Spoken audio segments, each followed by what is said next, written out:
Hello, everyone, and welcome once again to the Adventures Travel Club television show. We find ourselves at the Wednesday audience here in the Vatican Square with His Holiness, and this was a very exciting day for us all. Yeah, this was the day that we were all looking forward to see the Holy Father in his own environs there. It was quite a thrill for all of us. We had great seats. We really did. It was wonderful. You know what surprised me most about this, Betty, is that there were so many people from all over the world, and so many of them did musical things. I mean, there were some bands from everywhere, from Italy, from Germany, from it was very exciting. Well, I thought the wonderful thing about it was that they were all recognized as such. So that's done, of course, by paperwork in advance, so that they have knowledge of who's going to be there. But it was still exciting when they called our name out. Oh man, I was so excited. Right, it was great. And the thing is, what surprises me, of course, about the Holy Father is that he gives the same address in several languages. He gives it in English,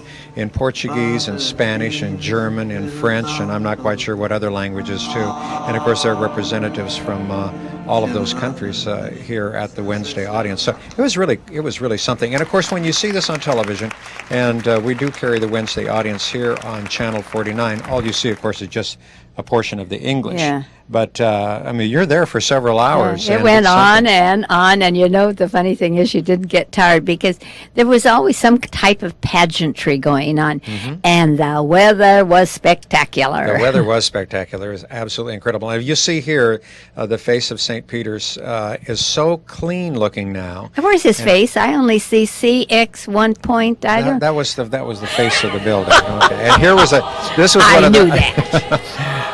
Can't take her anywhere. Anyway, this... Can't leave me behind either.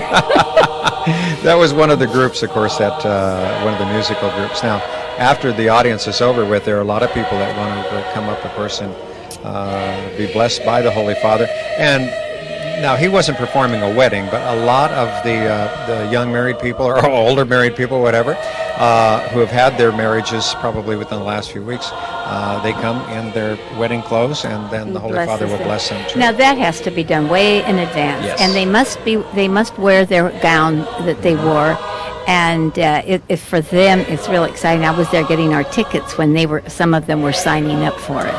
Oh, is that right? Yes, and you know they're not just there from Rome; they come from all over to get their marriage blessed. It's wonderful. Yeah, it's great. It's a great occasion. This is, of course, the Wednesday audience, the Wednesday papal audience. It's not held every Wednesday because, as we know, the Holy Father has been out and about around the world, and of course, has just concluded his pilgrimage to the Holy Land, which is so absolutely exciting. Especially, it's been very exciting for us because all of the places where we were, of course, the Holy Father visited as well. It brought it all back. We visited twice. Yes, it was great. Yeah, and there was a group that was right behind us. They were also very, very excited to be there. And they were vocal. Yes, they were. They were very vocal. And again, one of the bands that was up there. Now, this again is afterwards. I mean, so it hasn't all concluded, but all of his addresses to the various groups that are there in the various languages have already concluded. And those bands played once before and were recognized by the Holy Father, but now they get a chance to perform again. And we can see the Holy Father is, they bring that car up, that big Mercedes there, so he can drive right down the steps. Yeah. Does he? I don't. Did he come down? Oh yeah. No, remember he went up when we saw it last week. He went up in the little Jeep that he had, right? Yeah. And so they took him right up the steps, and then he's going to come out in the other. Those were our people. Yeah. Maria Pedro blew us a kiss. Hi, Maria.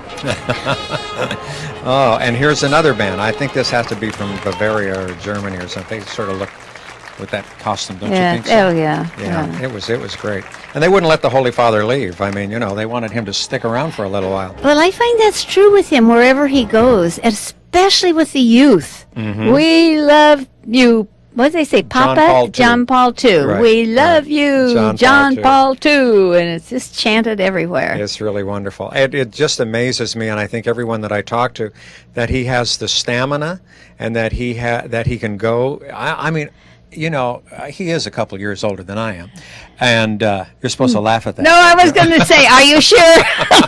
A few years older. A Anyway, few years. I don't think I have the energy that No. he has to But keep you- what he does. My golly, running all over the world like he does, and all of the everything that he has to do on a daily basis is incredible. Well, with his physical impairment too, you have to realize, like, was it Mr. Wiebe that wrote the book, and that we had here at the Catholic Breakfast Club, said that for a man 79 years old who had most of his insides shot away, has Parkinson's disease, he is in remarkably good health. I should I say think so. he's so stooped because of the bullets that penetrated and caused so much of his problems there.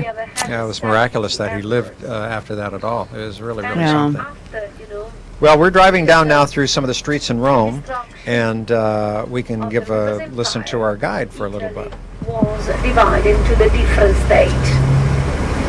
Rome became the capital of the state of the church, and the Pope had the political and the religious power in Rome in the center of Italy. And for the Pope it was a very difficult, control the border. In the north side there was Austria, France, Spain, so the invasion of the different people from different countries, and independent towns as Florence with the Medici family, Venice with the Doge, Milan with the Sforza family. Well, I'll tell you, Betty, it's very interesting, all the things that that the guy has to say. She's a little difficult for me to understand sometimes. Yeah. And Yeah. you really have to tune your ear to You that a have little to bit. right? listen. Some of them you can let your mind wander, and well, some you don't care because it's not all that interesting sometimes. But with her, you really had to Really had listen. to listen. But she was very good. And she she had, a had lot good of information. Tremendous Yes, information. She yes. really did have. Yeah, it was something. Everywhere you go, it seems like in Rome, you're going to run into some absolutely beautiful buildings. I mean, it's just you can look to the left, to the right, in front of you, in back of you, whether you see the ruins or whether you see a church that was built in the 3rd or 4th century or wherever it may happen to be. I don't know. I'll tell you, the very first trip I took to Rome, which was several years ago, and I was there with a couple of other people.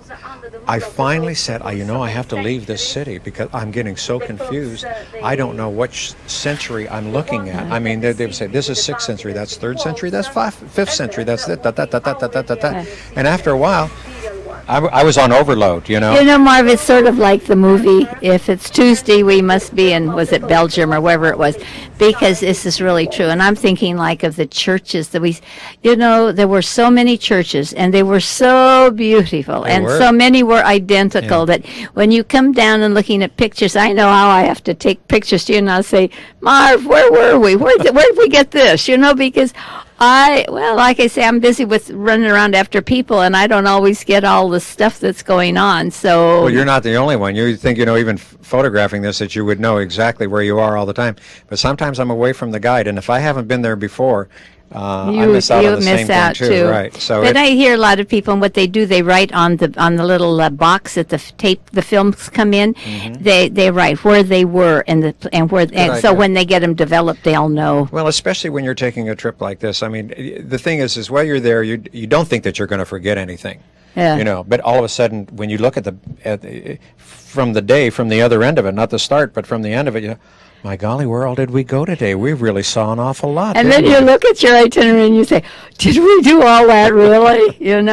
But it's always so new and so exciting. I think that was so so incredible. And it's great because I saw a lot of things on this trip. I've been to Rome a couple times before.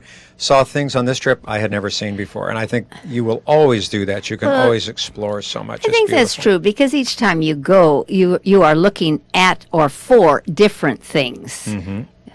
You can't cover it all. This is the first time that I was in the church of Mary Major. St. Mary Major. I had never been in that church before, and it was absolutely incredible on the inside. Well, the outside as well too.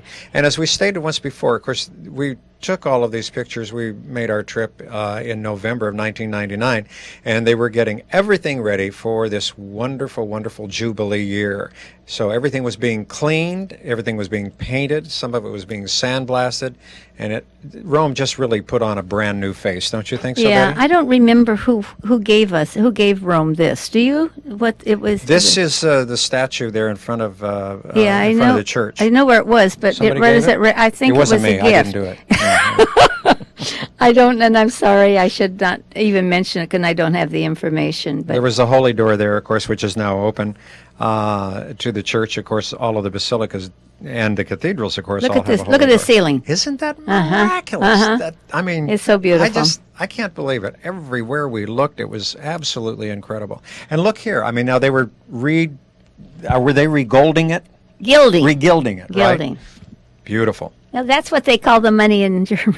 No, that's right. It is gilding. It You're is right. gilding, yeah. Okay, but this is something. And again, as I say, this was the first time that I had the opportunity to visit this basilica. But just It'll beautiful. probably be another 100 years, 1,000 years, another millennium before they go back and redo again, because this was so extensive, and it must have been so expensive, but so satisfactory.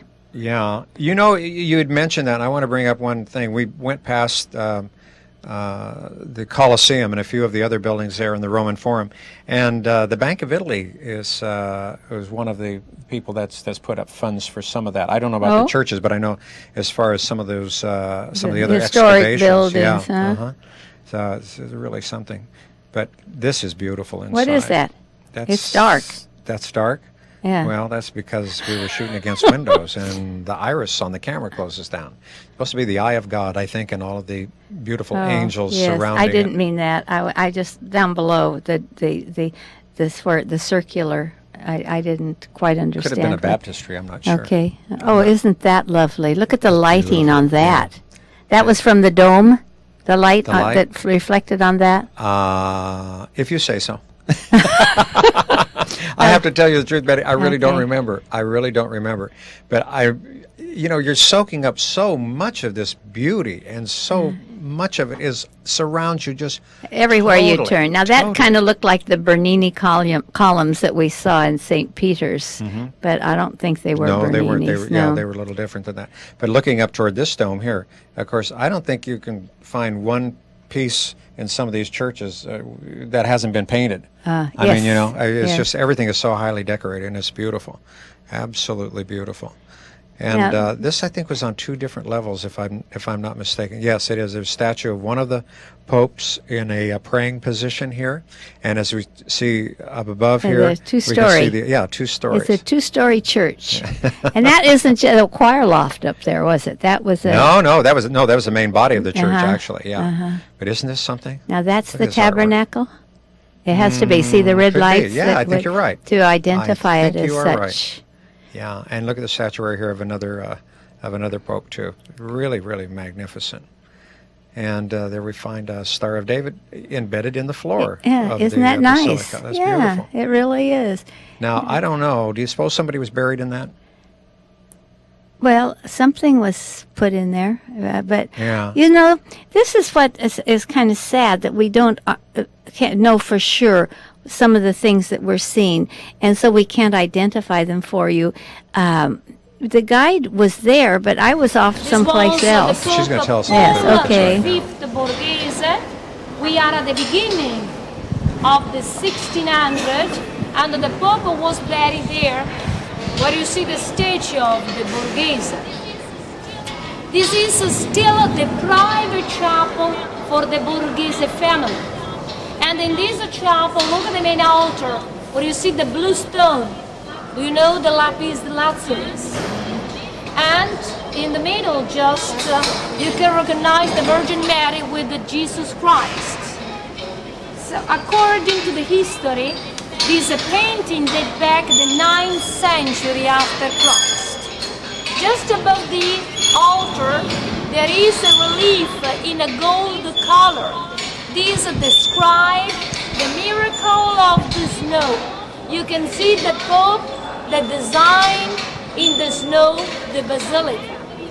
So every 5th of August, will repeat, you know, the miracle of the snow, and you see the white flowers coming out from the dome, the big dome. You're talking about the white flowers on that, and that goes back to when one of the popes had a vision. Well, it was more than a vision. It told to build a church there, and it started snowing in August, and so that's how the church got built. Isn't that wonderful? And so they do that every year. They'll use the little flower petals, I guess, from the dome, and sort of to reenact the situation there. So that's and I didn't know about that story either. Did you?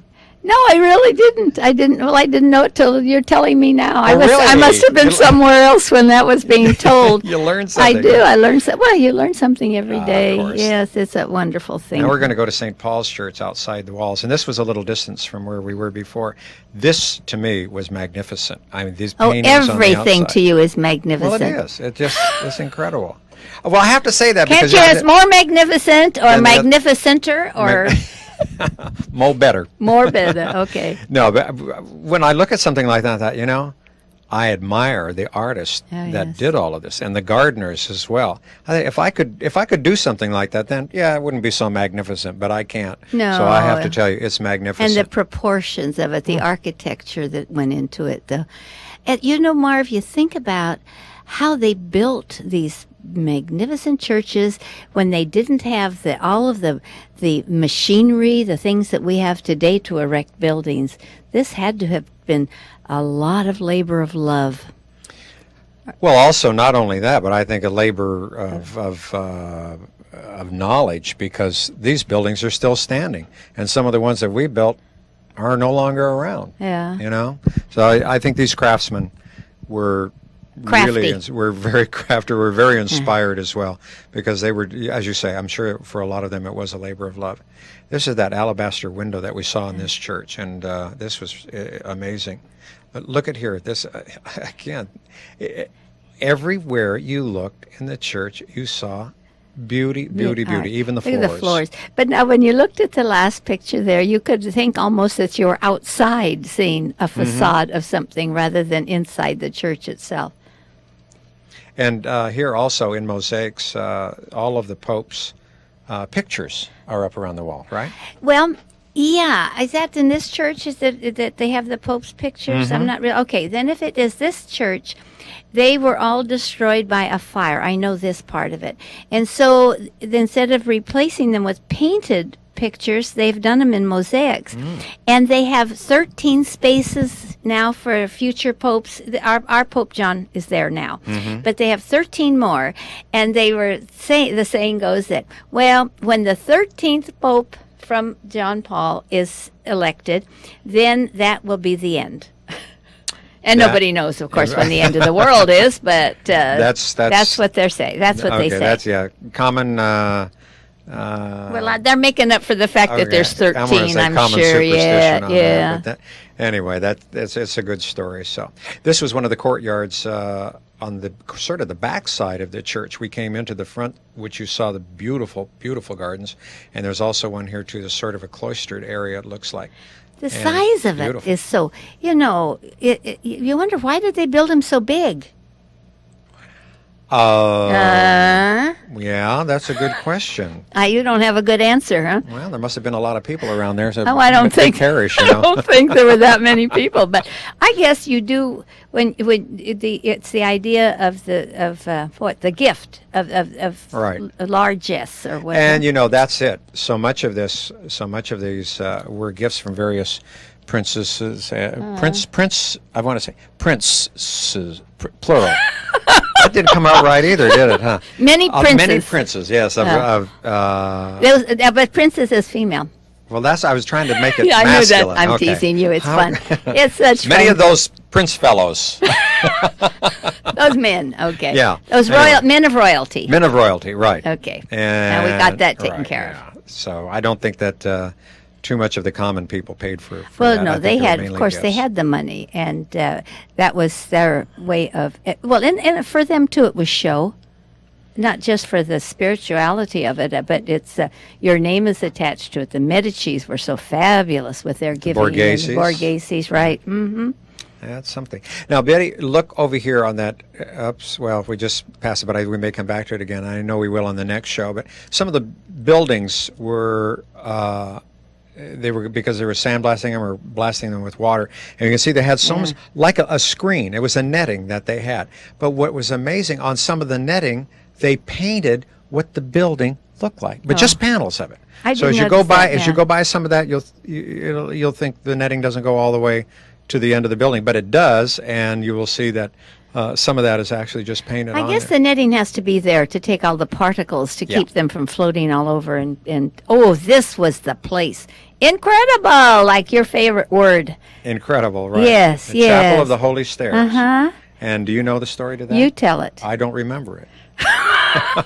Oh my goodness. Well, I know if supposedly if you climb the stairs on your knees, I don't know, something or another. I'm not too much into that, so that didn't affect me too much. Did you go up them? No. We were only allowed. You were not allowed to go walk all up them. the way up. You couldn't go all the way up. Some of the but people don't as I understand. understand it, these were some of the stairs that were brought from Jerusalem. I think that's correct. Yeah. Stairs that Jesus See, had now walked you on. now you knew the story better than I did. Right? Is that surprising? Yes, I'm it is. not going to say any No. more. No. But I said I presume. I don't. Okay. That isn't factual. I don't know what, know and for I have sure. to say I'm sorry. I have to apologize because I really don't remember. I don't remember at all. Because that particular day, the day that you were seeing, we visited so many of these basilicas, and the Holy Stairs, there was a chapel that was across the street from the church, and we did make a visit over there, and it was explained to us, and I apologize that I don't have all the information on that. But you'll just have to go back with us the next time when we go, and I'll go back again, and I'll take better notes. Well, I'll find right? out. I'm going again, and I'll find out. But the thing that's different about this, there's areas within this church that are quite lit up, and then there's many darkened. So I presume that the very lightened places are the ones that they attract the tourists, and the darker places are not so spectacular. Maybe I don't know that. I'm not sure either. And here's our bishop. St. Peter's, and we end up. This is the cathedral church, as the guide told us, of the Holy Father. So you saw that main chair. That was the chair of the Holy Father, which is symbolic. So like in our cathedral, we happen to have the same name as this church, St. John's Cathedral is named after St. John the Baptist. This is St. John the Baptist. And we're here symbolically also, acknowledging our unity with our Holy Father. And the symbol of that chair is that I have my chair in my cathedral, so that all those who are in union with the one who speaks from that chair, which is the bishop in our diocese, is in union with the Holy Father because of our oneness through the bishop with the Holy Father's teaching. So let us certainly pray for our Holy Father in a very special way in his church here. And let us also pray for all the people of God in our diocese, that they truly be blessed, that they always live in union with that central teaching that comes to us through Christ and the apostles, and be true always to that teaching of the Holy Father. And as we now prepare ourselves to celebrate these sacred mysteries, and we celebrate the feast of a votive Mass of St. John the Baptist. This was the first church. And the feast of St. John Lateran falls on November 9th, which we'll celebrate soon after we return. And it's interesting how important this feast is to the church, St. John Lateran, this church, to the universal church. There's only 2 feast days that will supplant a Sunday, if it falls on a Sunday, outside of feast of our Lord Jesus and our Blessed Mother. And that's the feast of Saints Peter and Paul, July 29th, and the feast of St. John Lateran. I mean, that's incredible. That's how important this feast is to the church. It's like the church stands out in every community of God in that community, of Christ. And that's the wonderful thing, that a church building stands out. We're so blessed in our nation we're able to have churches. A lot of nations you can't even have a church. And in fact, you go to jail, if you celebrate Mass even in hiding. But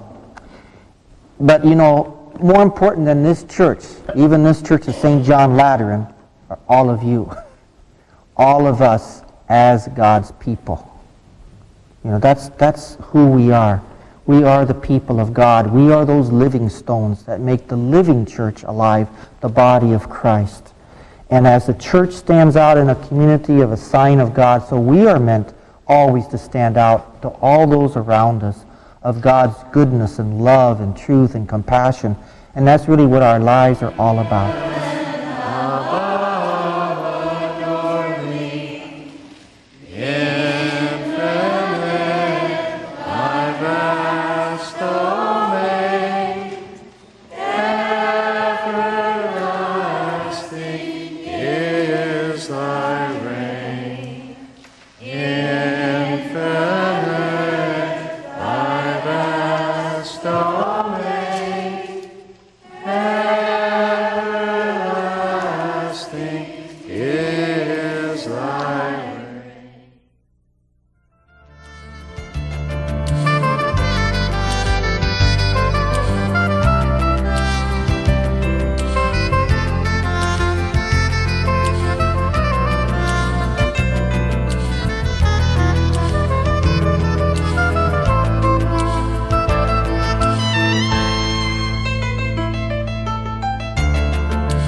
If anybody is interested in the trips that we have coming up, all they have to do is give you a call at 488-7443, and we are now working on the year 2001. That's exactly right. So we have some good things in 01. And we will still take some suggestions from our audience as to where you would like to go and what you would like to see. So give Betty a call on that too at 488-7443.